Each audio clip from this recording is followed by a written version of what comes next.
Assalamualaikum warahmatullahi wabarakatuh. Saya Syahdantoro, mahasiswa Universitas Dian Nusantara, ingin membawakan materi komunikasi lintas budaya tentang pengertian dasar komunikasi. Baik, kita langsung ke materinya. Pengertian komunikasi.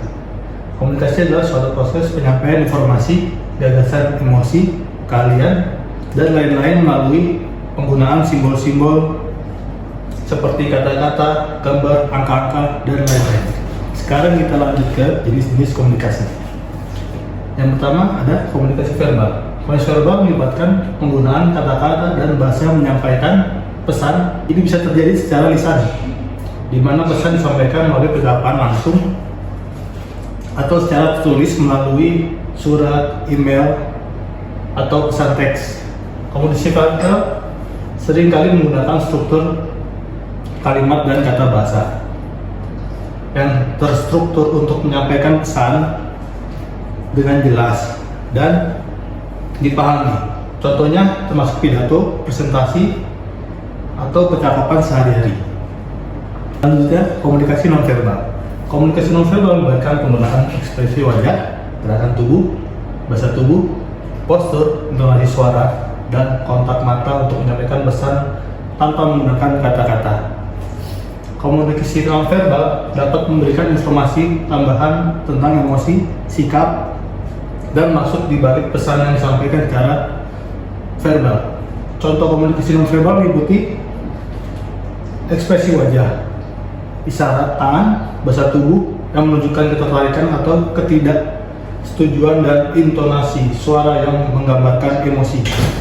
Selanjutnya ada komunikasi formal dan komunikasi informal. Komunikasi formal terjadi dalam konteks resmi atau profesional, seperti dalam struktur organisasi atau hubungan bisnis. Komunikasi formal mengikuti aturan dan norma-norma yang telah ditetapkan. Pesan dalam komunikasi formal seringkali disampaikan melalui surat resmi, laporan, presentasi di ruang rapat, atau memo. Struktur dan bahasa yang digunakan dalam komunikasi formal lebih sering terstandarisasi dan struktur. Dan komunikasi informal. Komunikasi informal terjadi secara spontan dan tidak resmi antara individu atau kelompok. Ini adalah jenis komunikasi yang cenderung lebih santai dan tidak terikat oleh aturan atau norma tertentu. Komunikasi informal seringkali terjadi dalam percakapan sehari-hari, seperti obrolan di ruang istirahat, panggilan telepon antara teman, atau diskusi informal di luar lingkungan kerja formal.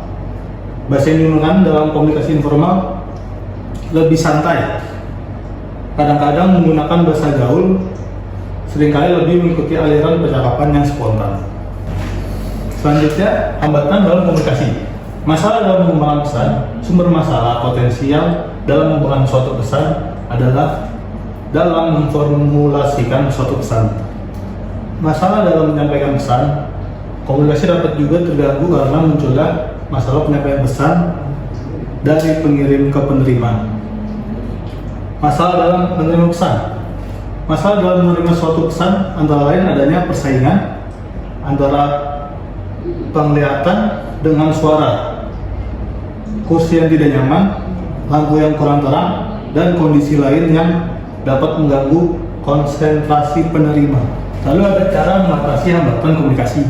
Komunikasi yang efektif dapat mengatasi berbagai hambatan yang dihadapi dalam komunikasi dengan memperlihatkan 3 hal sebagai berikut. Membuat satu pesan secara lebih berhati-hati, minimalkan gangguan dalam proses komunikasi, mempermudah upaya umpan balik antara pengirim dan penerima pesan. Sekian materi yang saya bawakan, kurang lebihnya mohon dimaafkan. Terima kasih.